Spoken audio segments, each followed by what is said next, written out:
This is the VOA Special English Agriculture Report. George Ballas of Houston, Texas, lived a long life. He was a businessman and property developer, a university lecturer and author, a dancer and dance studio owner whose son Corky and grandson Mark followed in his footsteps into the dance world. And Mr. Ballas was the inventor of the weed eater.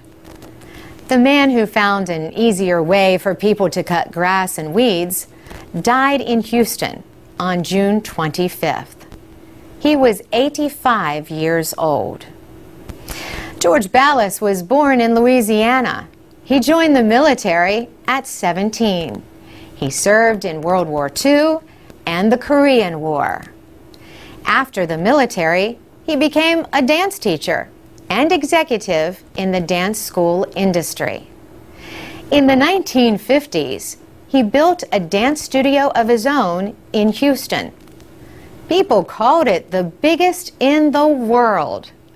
Dance City, USA had 120 teachers. Mr. Ballas sold the studio in 1964.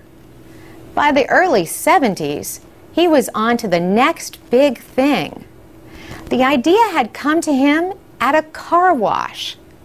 He watched the needle-like bristles of the brushes as they went round and round against his car. Could a similar idea be used to cut grass in places out of reach of someone pushing a lawnmower? To find out, he placed lengths of fishing line through holes in a tin can. He attached the can to the spinning part of a motorized grass edger. The result? A revolution for millions of people who cut grass for a living or just to keep their neighbors happy. George Ballas became known as the Weed King. And he once told the Houston Chronicle, "A weed eater comes along once in a lifetime."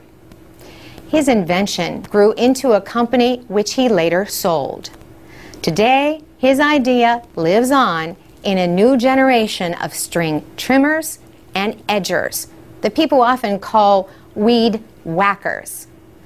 The noise may not be the nicest, but neither is a loud mower. Trimmers work well in corners and along walls and fences. They also avoid the use of chemicals and the labor of pulling weeds by hand. Of course, in the wrong hands, a weed whacker can do damage like any other power tool. The high-speed cutting line can whack pieces out of trees, wood fences, stone surfaces, or bird baths. In 1952, George Ballas married Maria Luisa Miralanda, a flamenco dancer and film actress.